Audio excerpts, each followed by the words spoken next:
Shalom, selamat pagi, selamat siang untuk kita semua dimanapun kita berada.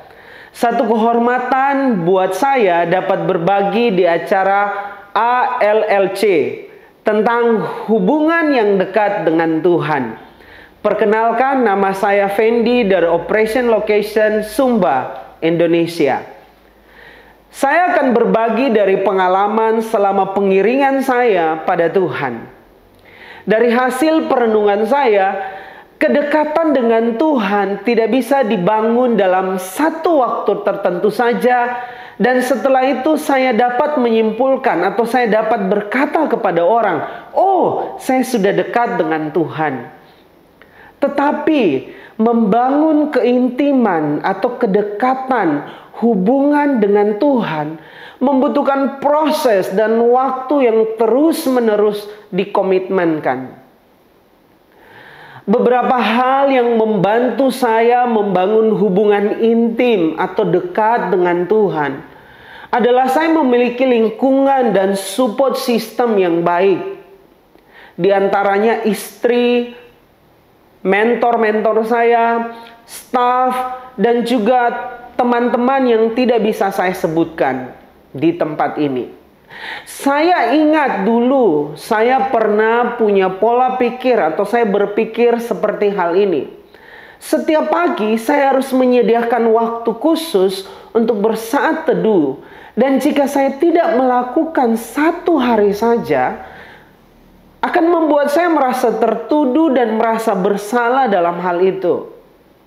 Tanpa saya sadari, saya sedang membatasi cara berpikir saya bahwa saya hanya bisa berbicara dan mendengar suara Tuhan pada waktu-waktu saat saya bersaat teduh saja di pagi hari.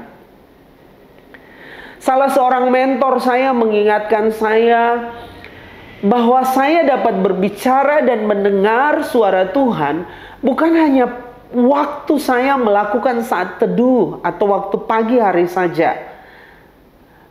Tetapi bagaimana saya bisa berbicara dan mendengar Tuhan dalam sepanjang waktu. Meskipun di dalam kesibukan, pelayanan, ataupun di dalam hal apapun. Itulah dikatakan tentang kedewasaan tersebut. Dan saya bisa terkoneksi dan membangun hubungan dengan Tuhan di dalam setiap waktu.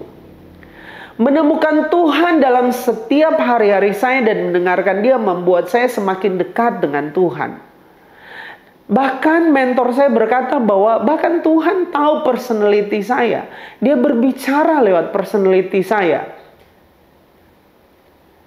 Dan saya memiliki hubungan yang baik ketika saya menangkap dan mengerti akan apa yang Dia bicarakan kepada saya. Hal yang lain yang membantu saya adalah hubungan saya dengan istri saya. Saya baru menikah 2 tahun lebih dan bersyukur kepada Tuhan saya memiliki istri yang baik. Sebelum menikah saya berpikir kami sudah saling mengenal satu sama lain.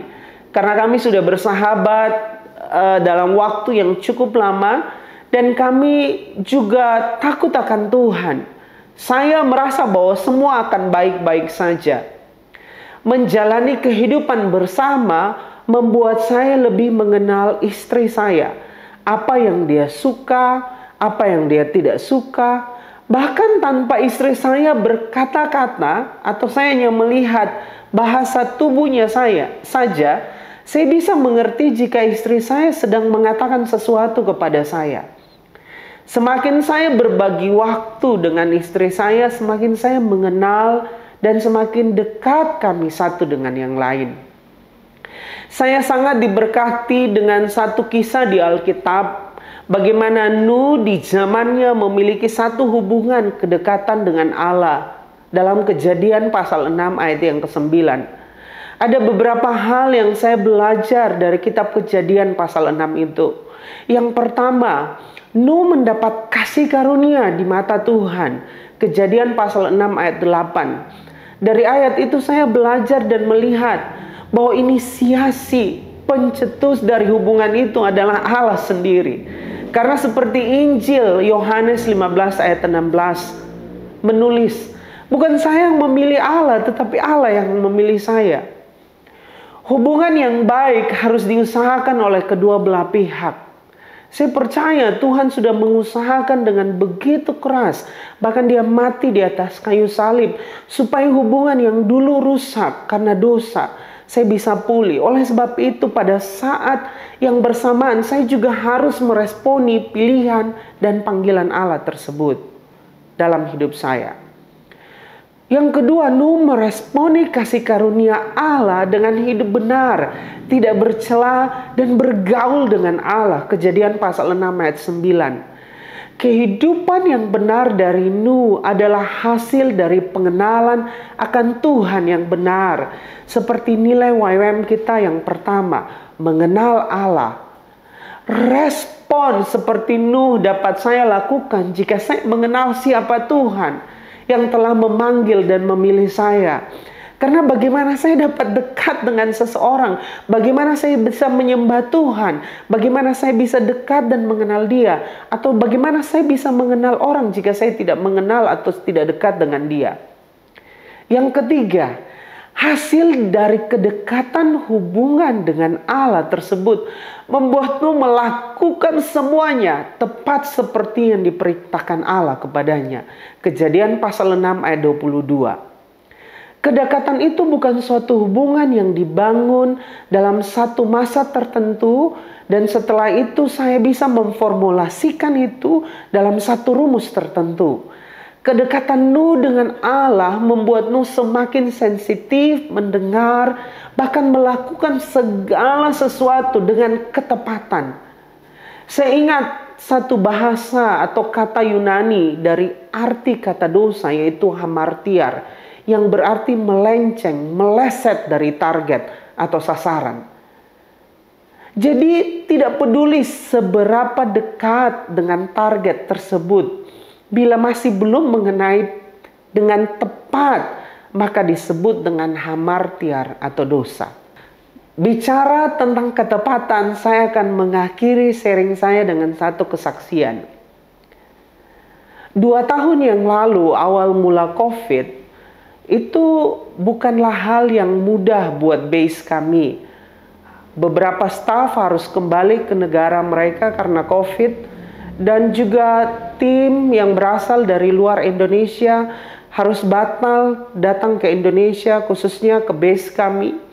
Hal ini menimbulkan berbagai dampak yang terjadi buat base dan juga para staf yang ada di dalamnya. Baik itu secara rohani, baik itu secara emosional dan juga secara keuangan kami. Kami berpikir apa yang harus kami lakukan di dalam hal-hal tersebut. Karena kami biasa membawa tim, melayani ke desa, membagikan Alkitab. Itu kebiasaan kami melakukan. Melakukan disciple training school. Itu biasa kami lakukan. Oh, ini yang harus kami lakukan. Tapi ketika COVID datang, itu membuat kami tidak bisa melakukan banyak hal. Kami harus tinggal di base dan kami menantikan apa yang harus kami lakukan. Satu hari teman kami mengundang kami untuk sharing di dalam satu perkumpulan ibadah. Waktu kami selesai sharing, ada 3 orang anak di belakang yang menangis. Setelah itu kami dekati mereka dan bertanya apa yang terjadi dalam kehidupan mereka.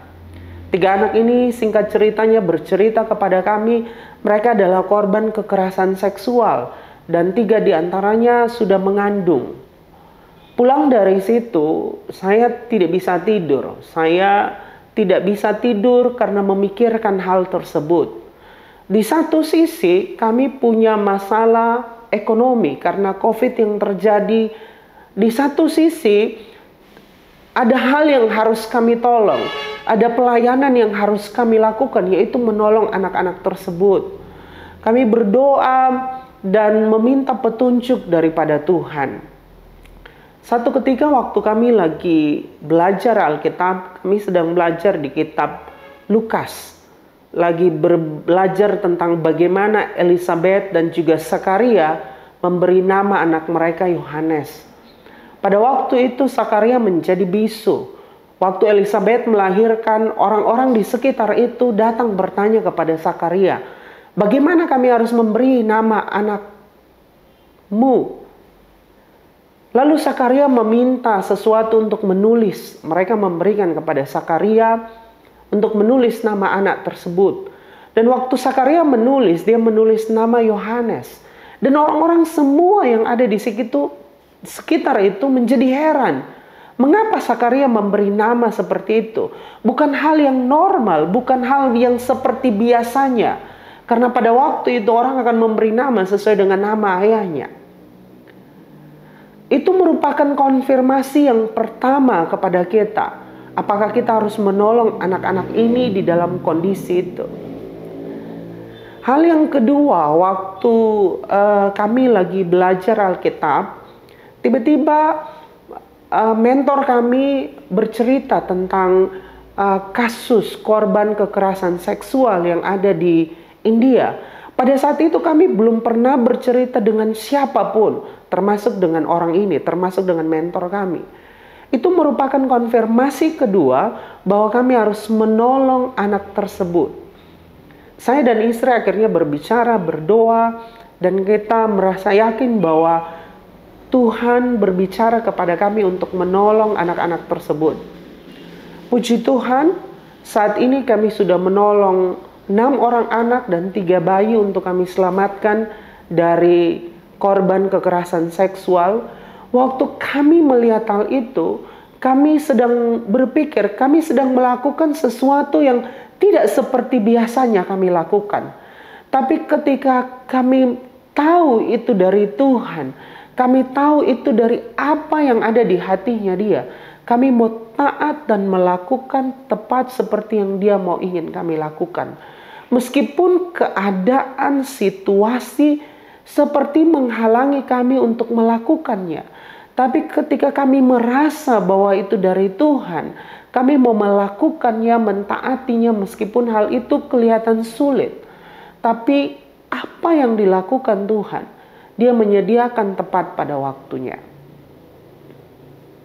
Melalui kesempatan ini, mari kita semua bersama-sama terus membangun keintiman dengan Tuhan. Mungkin seperti tidak biasanya kita melakukan, Tuhan tidak seperti biasanya berbicara kepada saya seperti ini. Tapi saya mendorong kepada kita, waktu kita taat apa kata Tuhan, kita melakukan ketepatan apa yang dia mau. Melakukan ketepatan sesuai dengan hatinya. Marilah kita berjalan taat untuk melakukan ketepatan yang Tuhan sedang bicarakan kepada kita akhir-akhir ini. Situasi, keadaan tidak menghalangi kita untuk melakukan tepat seperti yang Tuhan katakan kepada kita. Roh Kudus menolong dan memampukan kita semua dimanapun kita berada. Terima kasih.